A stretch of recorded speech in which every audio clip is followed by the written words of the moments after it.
कहा जाता है कि राजनीति में महिलाओं का रास्ता नेताओं के बिस्तर से होकर निकलता है। ये बिल्कुल सच बात है।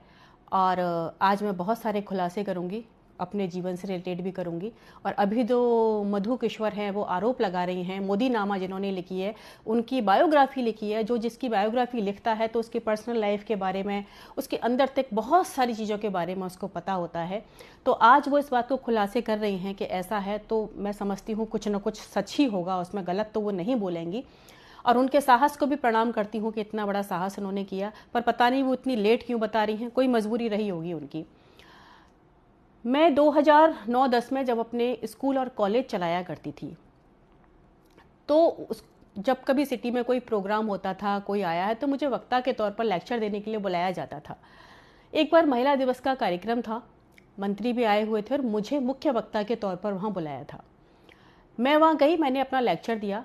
उसके बाद जिन्होंने ये आयोजन किया था, उनको उस मंत्री ने फ़ोन करके बोला कि एक बार हमारी उन मैडम से मीटिंग करा दो, हम उनको राजनीति में लाना चाहते हैं। उन्होंने मुझे कहा कि मैडम वो आपसे मिलना चाहते हैं। मैंने कहा मेरी राजनीति में कोई दिलचस्पी नहीं है। तो उन्होंने कहा कि अच्छे लोग नहीं आएंगे तो कैसे बात बनेगी। मैं गई, बात की और उन्होंने मुझे राजनीति में एंट्री कराई और एक अच्छा पद दिया। मैं 1 साल ही टिक पाई वहाँ पर, क्योंकि जो अंदर के हालात थे, जो अंदर औरतों की स्थिति थी, वो देखकर मेरा मन पूरी तरीके से खराब हो गया। और ये सच बात है कि 90% महिलाएं जो है इसी रास्ते से होकर वहाँ पहुँचती हैं। 10% महिलाएं सिर्फ वो हैं जो कि या तो बहुत पॉलिटिकल बैकग्राउंड से आई हुई होती हैं मजबूत, या फिर जनता का उनके पास इतना बड़ा समर्थन होता है तब वो वहाँ पहुँचती हैं। 1 साल में मैंने देखा, मैं नीचे से लेकर ऊपर तक हर नेता से मिली, लेकिन सबका एक ही चीज़, give and take, give and take. आपके पास क्या है देने के लिए? काबिलियत नहीं चाहिए किसी को आपकी भाई।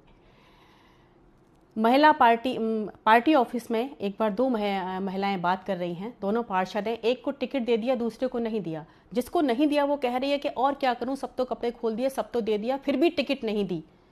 ये सुनकर मैं सन्न रह गई।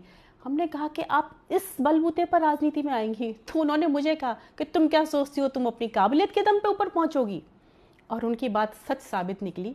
मैं जहाँ कहीं भी जाऊँ मुझसे सिर्फ एक ही डिमांड हो।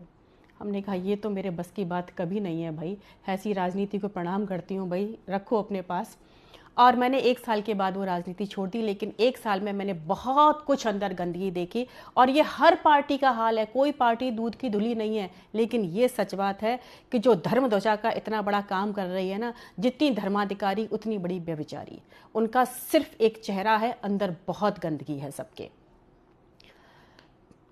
मेरा कॉलेज का काम था, और कॉलेज का काम, यहाँ जो गवर्नर थे उस समय पे, अब वो नहीं है, कल्याण सिंह, उनसे मैं मिली उस कॉलेज के काम के लिए।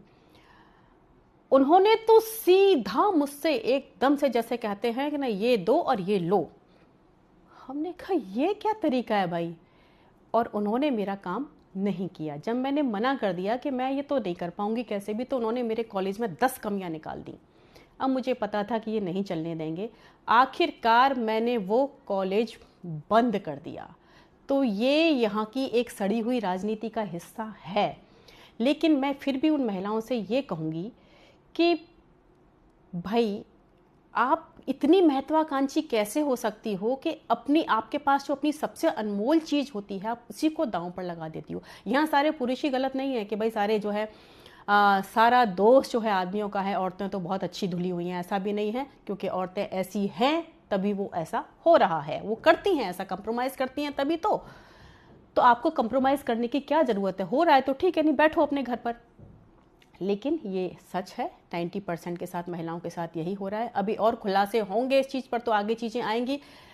लेकिन 4 चीज़ें मैं अपनी सारी बहनों से कहूँगी कि तू रजिया बन, तू दुर्गा बन, तू कभी न बिन कपड़ों वाली बन।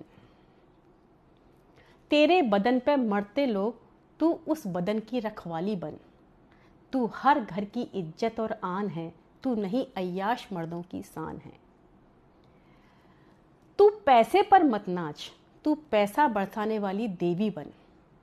नाचना बुरी बात नहीं है, वो भी एक कला है, पर तू अय्याश मर्दों को, जल्लादों को नचाने वाली बन।